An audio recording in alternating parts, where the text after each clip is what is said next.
बिस्मिल्लाहिर्रहमानिर्रहीम, अस्सलाम वालेकुम। वेलकम टू माय चैनल दावत इस्लाम। मैं हूं आपका दोस्त शफकत अली ऑफिशियल। उम्मीद करता हूं कि आप सब लोग ईमान के आला दर्जे पे होंगे।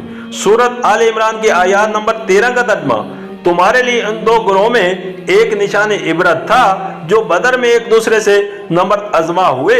एक ग्रोह अल्लाह की राह में लड़ रहा था और दूसरा ग्रोह काफिर था।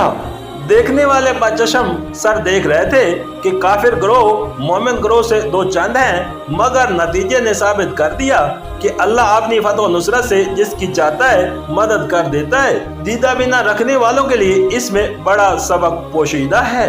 सूरत आले इमरान हाशिया नंबर 9।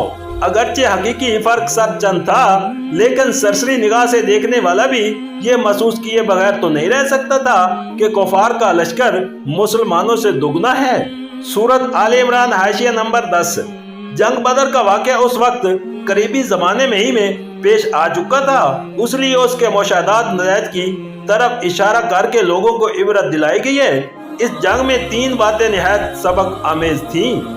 एक ये कि मुसलमान और कुफार जिस शान से एक दूसरे के बिलमुकाबिल आए थे, उससे दोनों का इखलाकी फर्क साफ ज़ाहिर हो रहा था। एक तरफ काफरों के लश्कर में शराबों के दौर चल रहे थे, नाचने और गाने वाली लौंडियां साथ आई थी और खूब दाद ऐश दी जा रही थी। दूसरी तरफ मुसलमानों के लश्कर में परहेजगारी थी, खुदा तरसी थी, इंतहा दर्जे का इखलाकी इंजबात था, नमाजें थी और रोजे थे, बात बात पर खुदा का नाम था और खुदा ही के आगे दुआएं और इल्तजाएं की जा रही थी।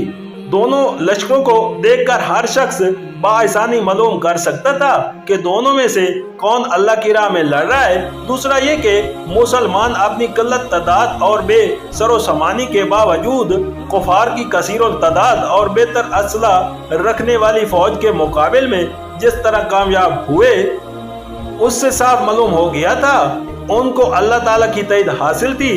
तीसरा ये कि अल्लाह की गालिब ताकत से गाफिल होकर जो लोग अपने सरो समान और अपने हामियों की कसरत पर फूले हुए थे, उनके लिए ये वाक़या एक ताज़ियाना था कि अल्लाह किस तरह चंद मुफलिस कलांच गरीबुल वतन मुहाजिरों और मदीना के काश्तकारों की एक मुट्ठी भर जमात के जरिए से कुरैश जैसे कबीले को शिकस्त दिलवा सकता है, जो तमाम अरब का सरताज था।